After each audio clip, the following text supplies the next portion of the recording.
Hi everyone, it's time for another episode of Atoms for the Love of Movie Picks. This time around, we are going to be talking about the movie Courageous. The movie was released in 2011. Stars a couple of people in it that you might recognize as Alex Kendrick, who plays Adam Mitchell in the movie. He's been in quite a few movies that I've seen. I don't know if you've seen them, but Courageous is one of them. He's been in Flywheel, Facing the Giants, Fireproof, Overcomer, War Room. Quite a few good movies that he's been in. The only other one that I recognize in this movie is actor by the name of Ken Bevel. He plays Nathan Hayes in this movie. He is the only other movie you might recognize him from is Fireproof. But yeah, so basically the premise of Courageous is it's two-parter really. It's about fatherhood and the impact that it has on your children growing up, and another part of it is faith. Not only how the fatherhood ties into the faith, but how just faith in general, how much it can impact your life. So yeah, Courageous. Yeah, so basically the storyline of Courageous is centered mostly around Adam Mitchell. In the character Adam Mitchell, played by Alex Kendrick, basically is a corporal for the Albany County Sheriff's Office. I believe it's Albany, Georgia. And then it also centers around his, Nathan Hayes, played by Ken Bevel. Another character, Shane Fuller. And then fourth character, David Thompson, like fourth cop, I should say.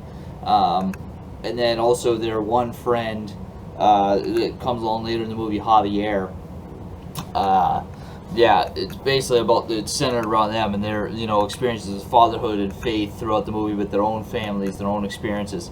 But yeah, more or less, it's one of my, just gotta say right off the bat, it's one of my top 10 favorite movies, period. Not just in any particular category, just period. Great movie. It was, like I said, it was released in 2011. So it's hard to believe it's been 10 years ago, but it's still a relevant movie even today. It's fantastically well done, produced, directed. The quality of the movie is great. The storyline is great, even though they're not super famous actors. They're really good actors in this movie. It makes it really relatable. Right off the bat, the opening scene, Nathan Hayes, played by Ken Bevel, is basically moving back to Albany after being in Atlanta because he grew up in Albany. Before he starts his first official day as a cop, he's at the gas station filling up gas and finishes gas but realizes he needs to clean off his windshield, so he steps away from his car for a minute because there isn't a squeegee accessible right near his truck, and a gang member jumps in, steals his truck, and he jumps onto the side of the truck, and you don't realize he thinks, oh hey, that he's basically just trying to prevent the guy from stealing his truck, and he's actually hanging on there because he's trying to save his kid who's in the back seat.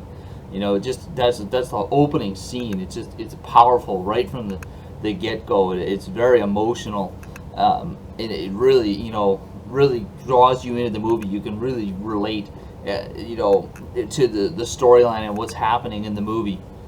So basically, like it starts off a little simple. Like I said, the guys, their jobs as corporals or deputies in the sheriff's department in their daily jobs.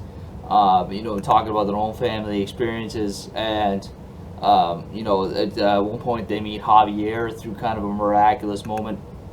Kind of when Javier needed, really needed a job, and it's just a funny coincidence he ends up working with, Adam Mitchell's character on a shed, and they end up becoming really good friends, and yeah, shortly thereafter, what kind of really sets the tone for the movie is Adam Mitchell's character has two kids in the movie, a 15-year-old son named Dylan and a 9-year-old daughter named Emily, and she is tragically killed in a car crash going to a birthday party with a friend by a drunk driver. And it really makes Adam question, you know, how good of a father has he been? Has he been a good enough father? And really setting the tone for his kids, you know, as adults, how they're going to be as adults growing up, like setting the foundation, the structure for that, you know, not just as a father, but also through faith and through God. Yeah, and it's really powerful. You know, how focusing on his son Dylan and raising him to be the man that God wants him to be, not only who Adam wants him to be, but God wants him to be. You know, and it's you know, like I said, very powerful moment in the movie, and it just progresses from there. There's some pretty funny parts in the movie too, with Javier and a couple of the cops. And at one point in the movie, Adam decides that he's going to sign this resolution for himself and his family, and you know, to God, basically saying that he's going to be held accountable by God for everything that he does. That he's going to raise his family right, you know, through God, by the ways and teachings of God. It's a pretty powerful moment and a powerful resolution. You know, the one when you hear it, all the things that he's being held accountable for, and then he ends up pulling all of his cop friends and Javier into it, and they all end up signing it. And yeah, it's pretty incredible that they all do this, and they all want to live through God, and you know, they rectify some of their own mistakes. Like David, he's the young cop. He has a 4-year-old daughter that he's never really had any contact with since she was born, and makes him want to have contact with her and you know, be a father to her.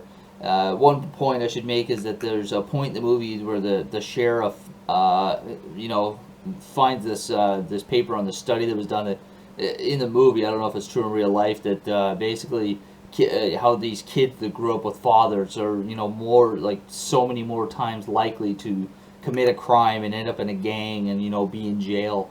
And you know, basically it makes him, you know, makes David and makes all of them want to be better fathers and be in their kids' lives to prevent that.